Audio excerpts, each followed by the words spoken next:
नमस्कार दोस्तों, स्वागत है आपका आज के मुख्य समाचार में, जिसमें सबसे पहली और बड़ी खबर में आपको बताएंगे कि इंडिया गठबंधन 272 के आगे निकला, 350 सीटें जीतने की ओर। जयराम रमेश ने कर दिया ये बड़ा दावा। दूसरी खबर में जिक्र होगा कि मोदी ने 22 लोगों का 16 लाख करोड़ रुपए कर्ज माफ किया, हिमाचल को 9,000 करोड़ रुपए नहीं दिए, राहुल गांधी ने दिया ये बड़ा बयान। तीसरी खबर में आपको बताएंगे कि फलौदा सट्टा बाजार के ताजा भाव, राजस्थान की 6 सीटों पर बीजेपी को लग सकता है बड़ा झटका।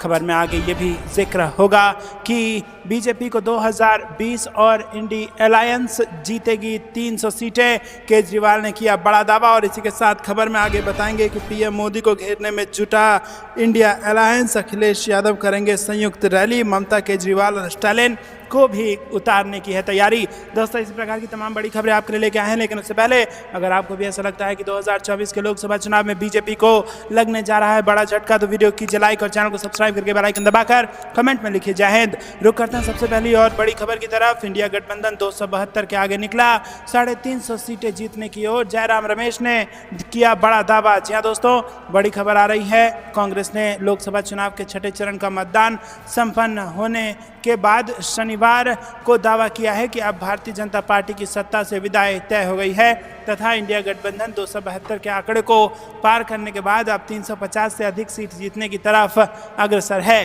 पार्टी महासचिव जयराम रमेश ने यह दावा भी किया है कि हवा के रुख को भांपते हुए प्रधानमंत्री नरेंद्र मोदी ने अपनी सेवानिवृत्ति योजना पर विचार करना शुरू कर दिया है। रमेश ने एक्स पर पोस्ट किया कि आज छठे चरण का चुनाव खत्म हो गया है, अब तक 486 सीटों पर वोटिंग हो चुकी है।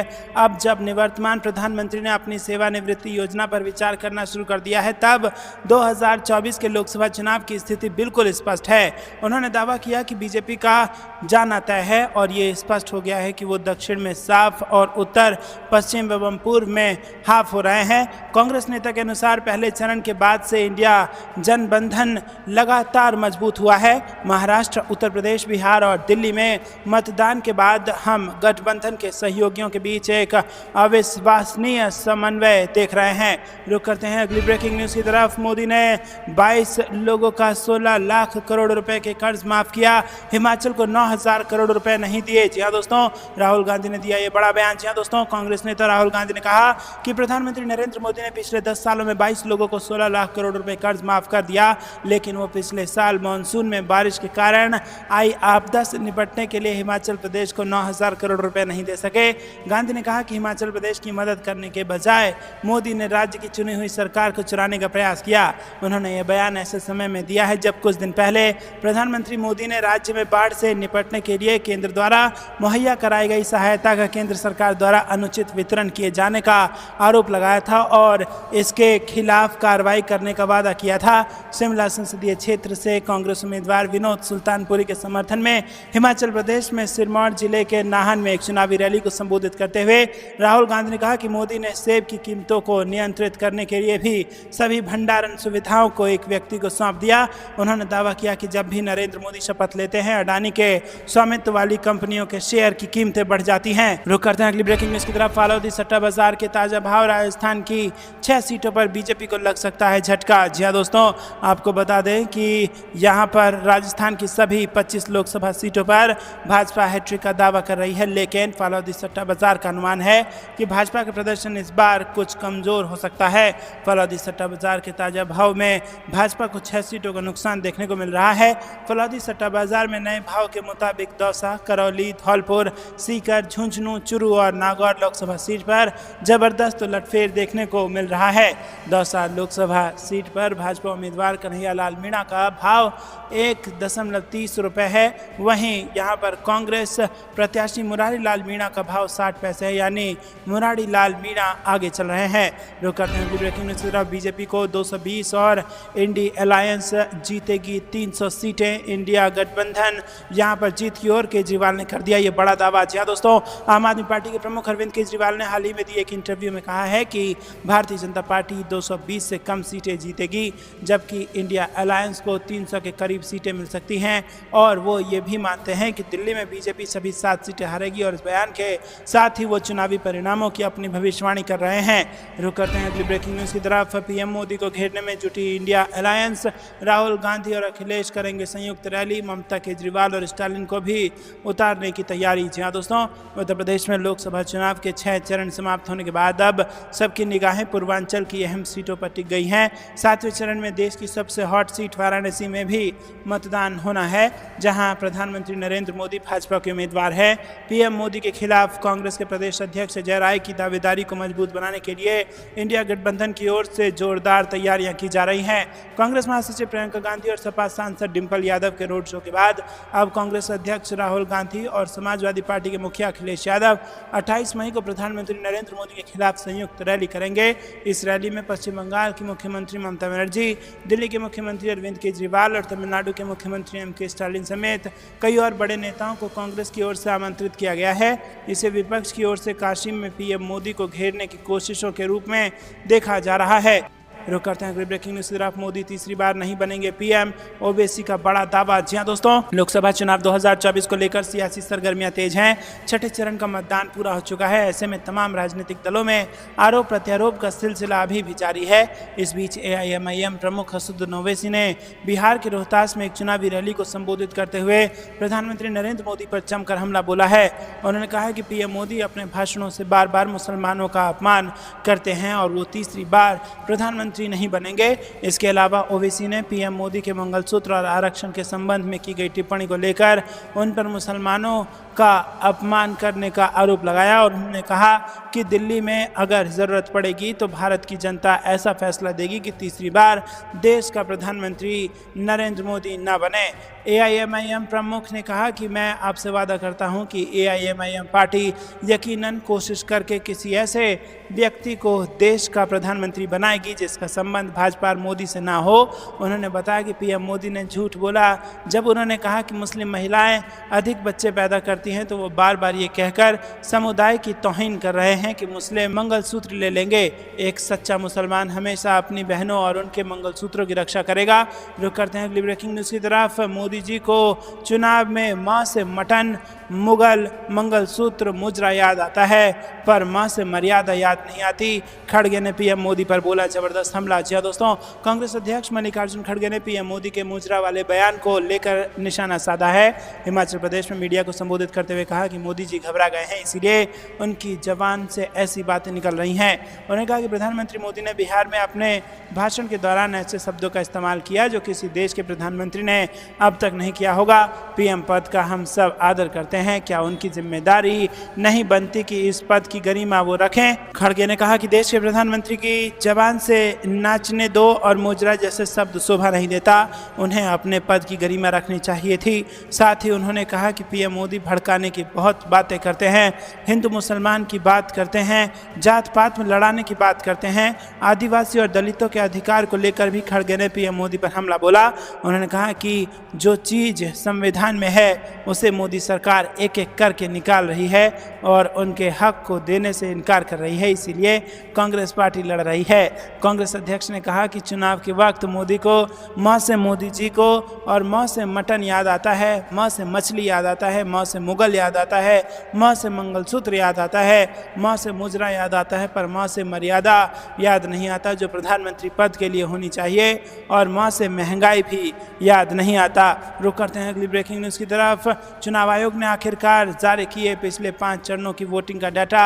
सुप्रीम कोर्ट तक मामला पहुंचने पर जारी किए आंकड़े। जी हां दोस्तों, चुनाव आयोग ने आखिरकार पहले 5 चरणों में हुए मतदान के दौरान वोट डालने वाले वोटरों की संख्या का खुलासा किया, लेकिन इसके लिए राजनीतिक दलों, निर्दलीय प्रत्याशियों और चुनावी प्रक्रिया में पारदर्शिता की वकालत करने वाले संस्थाओं को सुप्रीम कोर्ट का दरवाजा खटखटाना पड़ा। चुनाव आयोग ने शनिवार को पहले 5 चरणों में हुए चुनाव में हर लोकसभा सीट पर पड़े वोटों का लेखा जोखा जारी कर दिया है। शनिवार को जारी आंकड़ों के मुताबिक पहले 5 चरणों में 76.3 करोड़ से अधिक पात्र मतदाताओं में से 50.7 करोड़ लोगों ने वोट डाला है। ये गौरतलब है कि सुप्रीम कोर्ट ने शुक्रवार को चुनाव आयोग के इस दावे से असहमति जताई थी कि अदालत ने फॉर्म 17C में दिए गए डेटा के खुलासे से जुड़े मुद्दों का निपटारा कर लिया है, जो एक मतदान केंद्र पर डाले गए वोटों के रिकॉर्ड से संबंधित है। हालांकि सुप्रीम कोर्ट ने फॉर्म 17C में दर्ज बूथवार मतदाता आंकड़े जारी करने के लिए चुनाव आयोग को निर्देश देने से इनकार कर दिया था। रुक करते हैं अगली ब्रेकिंग न्यूज़ की तरफ। राज्य में में शिक्षा महत्वहीन होती जा रही है। हाई स्कूल एग्जाम के नतीजे देख बीजेपी पर बिफरे कमलनाथ। जी हाँ दोस्तों, मध्य प्रदेश में लोकसभा चुनाव के बाद अब शिक्षा को लेकर बीजेपी और कांग्रेस के बीच जमकर राजनीतिक बयानबाजी हो रही है। पूर्व मुख्यमंत्री कमलनाथ ने निशाना साधते हुए कहा है कि मध्य प्रदेश में शिक्षा का स्तर काफी गिरता जा रहा है। मध्य प्रदेश में शिक्षा महत्वहीन होती जा रही है और यही वजह है कि हाई स्कूल का परीक्षा परिणाम निराशाजनक है, 58% के आसपास है और इसे लेकर पूर्व मुख्यमंत्री कमलनाथ ने मध्य प्रदेश के बीजेपी सरकार पर निशाना साधा है। पूर्व मुख्यमंत्री कमलनाथ ने कहा है कि केरल में जहां 99% से ज्यादा परीक्षा परिणाम सामने आया है, तो वहीं मध्य प्रदेश की हालत बेहद खराब है। मध्य प्रदेश में 58% विद्यार्थी ही उत्तीर्ण हो पाए हैं। रुक करते हैं अगली ब्रेकिंग न्यूज की तरफ। मतगणना की तैयारियां तेज, प्रशिक्षण हुआ शुरू, आयोग ने बुलाई बैठक। जी हाँ दोस्तों, उत्तराखंड में लोकसभा चुनाव मतगणना की तैयारियां तेज हो गई है। 4 जून को सभी जिलों में मतगणना होगी, जबकि आरओ के स्तर पर जिले के साथ ही पोस्टल बैलेट की भी गणना होगी। चुनाव आयोग ने मतगणना को लेकर बैठक बुलाई है। मतगणना का काम त्रिस्तरीय सुरक्षा में किया जाएगा। दोस्तों, आपको बता दें कि यहाँ पर ये बड़ी खबर आ रही है उत्तराखंड से, जहाँ पर मतगणना के लिए सारी तैयारियां तेज हो गई है। उत्तराखंड के मुख्य चुनाव अधिकारी डॉक्टर BVRC पुरुषोत्तम ने बताया कि मतगणना के लिए मास्टर ट्रेनरों का प्रशिक्षण शुरू हो चुका है। रुक करते हैं अगली ब्रेकिंग न्यूज़ की तरफ, जहाँ पर आपको बता दें कि संजय राउत का बड़ा दावा, CM शिंदे ने की साजिश ताकि अजित पवार के प्रत्याशी ना मिलें। जी हाँ दोस्तों, शिवसेना UBT के नेता संजय राउत ने CM एकनाथ शिंदे पर गंभीर आरोप लगाए हैं। राउत ने दावा किया कि CM शिंदे ने लोकसभा चुनाव में खूब पैसा खर्च किया है और उन्होंने हर विधानसभा क्षेत्र में कम से कम 25 से 30 करोड़ रुपए बांटे। संजय राउत ने कहा कि CM शिंदे और उनके तंत्र ने यह सुनिश्चित करने के लिए खास प्रयास किया है कि डिप्टी CM अजित पवार की पार्टी का कोई भी उम्मीदवार निर्वाचित ना हो पाए। संजय राउत ने आरोप लगाया है कि लोगों ने पैसे लिए और भ्रष्टाचार के जरिए बनी सरकार ने आखिरकार लोगों को भ्रष्ट कर दिया।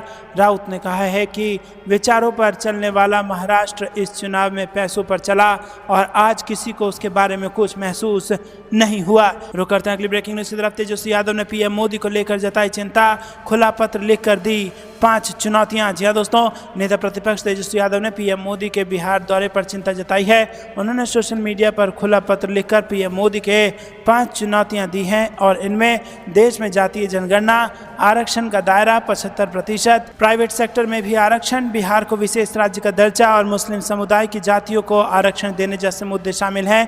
तेजस्वी यादव ने कहा कि चुनावी मौसम में ही आप बिहार आते हैं और कल आप फिर बिहार आए और एक बार फिर आपने सभी लोगों को भ्रमित करने की असफल कोशिश की है। रुक करते हैं अगली ब्रेकिंग न्यूज की तरफ। 4 जून आजादी का होगा बीजेपी को अंतिम विदाई, अखिलेश यादव का दावा, जीत रहा है इंडिया गठबंधन। जी हाँ दोस्तों, उत्तर प्रदेश के पूर्व मुख्यमंत्री, विधानसभा में नेता प्रतिपक्ष और समाजवादी पार्टी प्रमुख अखिलेश यादव ने बड़ा दावा किया और उन्होंने कहा कि लोकसभा चुनाव 2024 में भारतीय जनता पार्टी को करारी हार मिलने वाली है। लोकसभा चुनाव में विपक्षी गठबंधन इंडिया ब्लॉक के सहयोगी के तौर पर अखिलेश यादव लगातार चुनावी मैदान में भारतीय जनता पार्टी के खिलाफ माहौल बनाने में जुटे हैं। इस क्रम में वो लगातार रैलियों और सभाओं में पहुंच रहे हैं। अखिलेश यादव का दावा है कि इंडिया ब्लॉक और सपा का पिछड़ा दलित अल्पसंख्यक यानी PDA फॉर्मूला NDA पर भारी पड़ने वाला है। अखिलेश यादव ने अपने व्यस्त चुनावी प्रचार अभियान के बीच बातचीत में कहा कि 4 जून को आज़ादी का दिन होगा, भारतीय जनता पार्टी को अंतिम विदाई दी जाएगी और उन्होंने अपने PDA मुद्दे, कांग्रेस के साथ गठबंधन और विपक्षी दलों की संभावनाओं के बारे में बात की।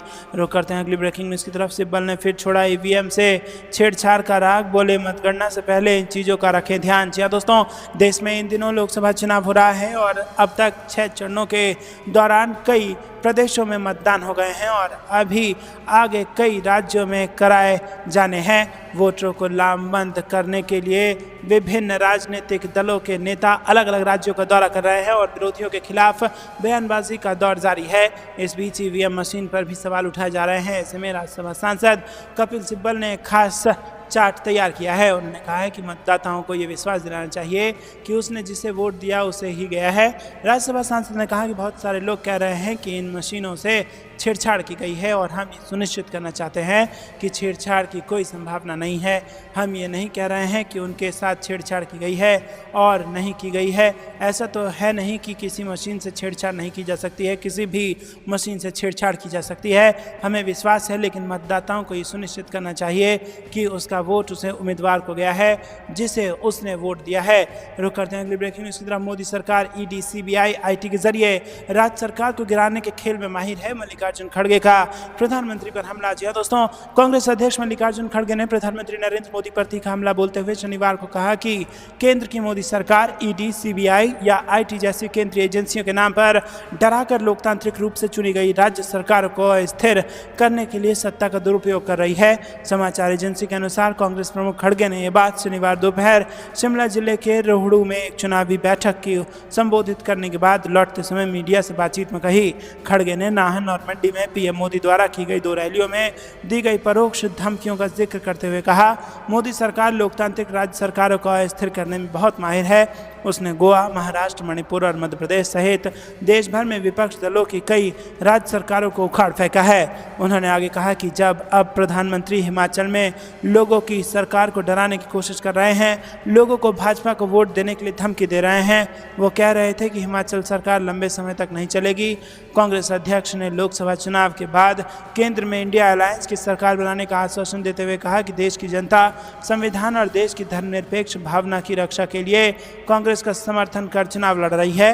उन्होंने ये भी आरोप लगाया कि प्रधानमंत्री मोदी झूठ बोलने वाले मास्टर व्यक्ति हैं जो हमेशा रोजी रोटी, भोजन, शिक्षा और अन्य विकास कार्यों से जुड़े वास्तविक मुद्दों पर बात करने से बचते हैं। खड़गे ने कहा कि इंडिया अलायंस 4 जून को केंद्र में सरकार बनाएगी और पीएम मोदी इस वास्तविकता का सामना करने से डर रहे हैं क्योंकि सत्ता उनके हाथ से फिसल रही है। रुक करते हैं अगली ब्रेकिंग न्यूज़ की तरफ। भाजपा लोगों को धर्म और जातियों में बांट रही है।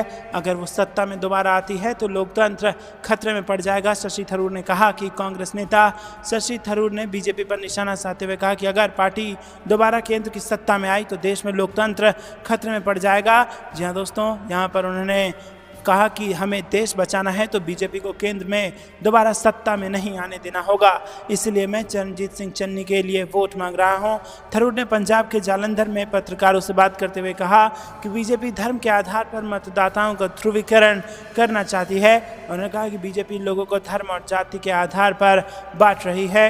हिंदू, सिख, मुस्लिम, ईसाई और अन्य धर्म के लोग जो पहले एक साथ रहते थे उन्हें बीजेपी ने कई हिस्सों में बांट दिया है। उन्होंने भाजपा पर देश की लोकतांत्रिक संस्थाओं को कमजोर करने का भी आरोप लगाया है। दोस्तों, थरूर ने कहा है कि भाजपा ने किसी भी लोकतांत्रिक संस्था को नहीं छोड़ा। जिस भी लोकतांत्रिक संस्था को बिना किसी पूर्वाग्रह के काम करना चाहिए था, भाजपा ने उस पर दबाव डाला और उसे अपने पक्ष में कर लिया। जो मीडिया समूह सरकार के खिलाफ बोलता था उसे केंद्रीय जांच एजेंसियों का सामना करना पड़ा। उन्होंने कहा कि आज की तारीख में हम एक ऐसे समाज में रह रहे हैं जहां हमें खुलकर बोलने का अधिकार तक नहीं है। बता दें कि कांग्रेस के चरणजीत सिंह चन्नी 2024 के चुनाव में जालंधर में आम आदमी पार्टी के उम्मीदवार पवन कुमार टीनू और अकाली दल उम्मीदवार मोहिंदर सिंह कायापी के खिलाफ चुनाव लड़ रहे हैं। रुक करते हैं अगली ब्रेकिंग न्यूज़ की तरफ। पीएम मोदी व अमित शाह की होने जा रही है घर वापसी। भाजपा वाले दे रहे हैं अनर्गल बयान। कांग्रेस पार्टी का बड़ा बयान। दोस्तों, कांग्रेस विधायक दल के नेता शकील अहमद खान ने भाजपा को निशाने पर लिया है। उन्होंने कहा कि अगर उनके कहने से देश और दुनिया बदल जाती तो उनके कहने से नौजवानों को रोजगार भी मिल जाता, किसानों की हालत अच्छी हो जाती, महिलाओं की इज्जत भी बढ़ जाती। शकील अहमद खान ने कहा कि इस बार पीएम मोदी और गृह मंत्री अमित शाह की घर वापसी होने जा रही है। ये वापस वहीं जाएंगे जहां से आए हैं क्योंकि देश की जनता इनसे परेशान है। बिहार में परिवार को कांग्रेस अध्यक्ष मल्लिकार्जुन खड़गे 2 जगह और सोमवार को कांग्रेस नेता राहुल गांधी 3 जगह चुनावी सभा करेंगे। हमें विश्वास है कि जनता हमारे पक्ष में है। पीएम मोदी का आरोप है कि कांग्रेस और आरजेडी ने हमेशा आरक्षण के नाम पर पिछड़ों को ठगने का काम किया है। इस पर उन्होंने कहा कि इससे बड़ा कोई झूठ नहीं है कि पूरे देश में जनगणना की मांग हम लोगों ने की थी लेकिन भाजपा ने इनकार कर दिया था। इससे पता चलता है कि आरक्षण का हित प्रत्याशी कौन है और विरोधी कौन है। भाजपा के लोग अनर्गल बयान दे रहे हैं। हम लोग आरक्षण की सीमा को बढ़ाने की बात कर चुके हैं। पीएम मोदी पर निशाना साधते हुए उन्होंने कहा कि प्रधानमंत्री नरेंद्र मोदी ने चुनावी सभा में जिस तरह के शब्द का इस्तेमाल किया है वह प्रधानमंत्री के पद की गरिमा को शोभा नहीं देता है। प्रधानमंत्री मोदी मुजरा जैसे शब्द का प्रयोग कर रहे हैं। पीएम मोदी के चेहरे की रौनक खत्म हो गई है और वो परेशान हैं और परेशानी के आलम में अनर्गल बयान दे रहे हैं। रुक करते हैं अगली ब्रेकिंग न्यूज की तरफ। ममता बनर्जी ने मोदी सरकार पर बोला हमला, कहा छठे चरण में ही बीजेपी बैकफुट पर आ गई। जी हाँ दोस्तों, देश में लोकसभा चुनाव 2024 को लेकर सियासत में हलचल सी मची हुई है।